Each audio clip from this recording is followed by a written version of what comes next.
right, man, we getting some more insight into DJ Chark and what's going on with DJ. Apparently, Frank Weichs, the coach of the Carolina Panthers, let the cat out the bag about DJ Chark. Apparently, he had another ankle surgery and said he is expected to be ready by OTAs, or could be ready by OTAs. So more lower body injuries for him. I think that might have been the injury that he came in with last year. And that's the one thing, him being 6'4", and he was listed for a while under 200 pounds, having that thin frame. And I'm kind of explain that in why bigger receivers ain't always better. But hey, check out Detroit Lions Talk playlist. Thumbs up the video, share the video, subscribe to the channel. The subscribe button is the bell icon button. Hit all notifications, increase your chance, get notifications. We go live or drop video. Financially, want to support the channel? Cash App, $, CJ Good 313, Venmo, CJ Good 313, PayPal link in the description. So, one thing about bigger receivers, real quick, before I get into DJ Chark, is they got a lot of body to hit. They got a tremendous amount of body to hit. So you need to be able to have enough weight on you to take them hits going over the middle, even down the field. You jumping up and somebody, leaning on your waist or hitting you in the air. So him being thin, he probably need to put a little bit more weight on. That's why them bigger receivers, they don't really last that long. Larry Fitzgerald was an anomaly. It's the reason why Calvin retired. There's so much body to hit.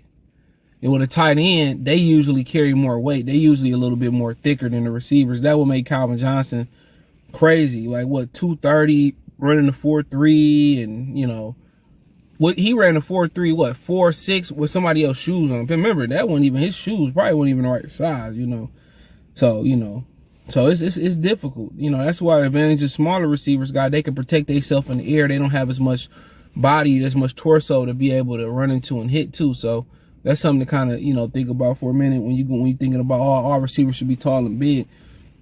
The short ones play their part too. What Wes Walker did in the slot, couldn't nobody 6'4" do that.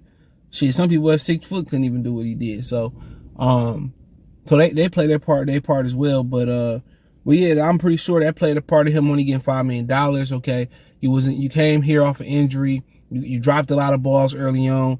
You went back into a boot, came off the injury, put up tremendous amount of numbers, and then you got to go have another surgery again. And Brad Holmes was like, you know what? I'm good. I can't deal with the possibility of Josh Reynolds having some durability issues, Jameson having some durability issues, and Chark.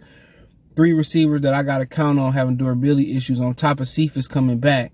I already seen him look like with Cleve Raymond in the starting lineup. He's a solid, backup, but, I can't have 3 guys and then the injury bug start hitting the receiving core. And I look, St. Brown, he got injured last year. And no, so for the most part, they probably going to look to go younger, more durable at that receiver. And you probably look, man, I would say around pick 18, you probably look for them to take a receiver. I'm going to say more in the second round. There's been a tremendous amount of talent in the second round at receiver. Look at the Philadelphia Eagles, with A.J. Brown. Yeah, well, that was the Tennessee Titans with A.J. Brown, but he on the Eagles. DK Metcalf in the second round. I mean, you can continue to name receivers and offensive weapons like Derrick Henry, second round. So it's been a tremendous amount of really, really good receivers to go in the second round, throughout history. So, but, with him, now you wonder why he sat there so long. Now you wonder why he only settled for 1 year, $5 million.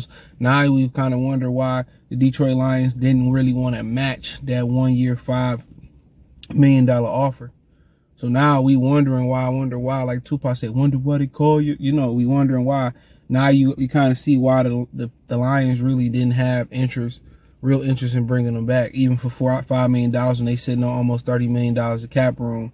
So now you actually, now stuff's starting to come out, and the Panthers was willing to pay him $5 million. My thing is, you traded DJ Chark, who better than Adam Thielen, and probably, you traded DJ Moore, and you brought in Adam Thielen and DJ Chark, who, probably better than both of them combined.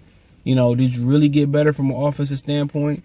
Adam Thielen, the older possession receiver, and then you got DJ Chark, who durability is on 0. So if I'm them with the Chicago Bears, I probably more than likely would not have got rid of DJ Moore. Too important in what they do. More likely, I probably would have said take Brian Burns, because I could find a pass rusher. So now in Carolina, if I'm Carolina, do I feel confident, plugging in a CJ Stroud? And I don't like him at all, to be honest. So, I mean, even if you plug in a Bryce Young, I don't feel confident. I love having Thielen being able to be a chain mover. Hopefully Frank Rice kind of build on what Steve Wilkes did there with handing the ball off to them backs they got back there, Foreman and the Chubb Hubbard and those guys, and be physical, and that's really not his MO. But the thing about it is, receiver-wise, with DJ Moore, you take a step back. Now, one of you sign a guy who already injured again for the second straight offseason. And Adam Thielen is going to help whoever there because, he's a great chain mover and possession. But Carolina got a lot of work to do in the draft, and you traded away a lot of draft picks, and offensively is where you just need to pick it up at. And, had they stayed where they was at, probably gave up a pick or two for Lamar Jackson, I think Carolina would have been in a better position than you are now with Bryce Young or CJ Stroud, because you would have been able to keep DJ Moore. You could have probably still added a couple more pieces. So with Carolina, I feel like they moving backwards in their offensive approach. But, maybe you need to move backwards with an offensive-minded coach with Frank Wright, and he need to get the right pieces there that's right for him. But I don't really see Stroud being an answer down there. I'm not a fan of his, and I don't have nothing against him, even because he went to Ohio State. But like I said before, now you see why the Lions say, you know what, we can't afford to have somebody that we got to count on injury prone. So the TCU receiver might be gone early. I mean, you might see a situation and they just want somebody to get down the field and get a football. They might wait till after June 1st for somebody to get cut, with all that cap space. So you just got to be patient and see what they do at the receiver position. But Jackson Smith-Njigba might be an option. People say, well, he like to go on the slide and do some things like that. But, very productive, can stretch the field. So coming off, some injury too. So, that's Brad Holmes type of guy. But I think a lot of people like the TCU receiver. We'll see where he go. You hear a lot about this kid, Jordan Addison. But we have to figure it out and see what they do. But if I had to be a betting, I think starting around 18, you probably start to see that light come on for a receiver. But for Brad Holmes, third round, you probably start seeing him look at some guys and do some things there. But we'll see, man. But that's the 411. Check out Detroit Lions Talk playlist. Thumbs up the video, share the video, subscribe to the channel. Next subscribe button is the bell icon button. Hit all notifications, increase your chance, get notifications. We go live or drop a video. Financially, want to support the channel? Cash App, $ CJ Good 313, Venmo CJ Good 313, PayPal link in the description. Hit the link tree. Find me on everywhere from Twitter, Facebook, Instagram, Spotify, Anchor, Cash App, Venmo, PayPal. Appreciate the love and support. Let me know what you girls and guys think in the comment section. Mercy Sports Talk. Peace.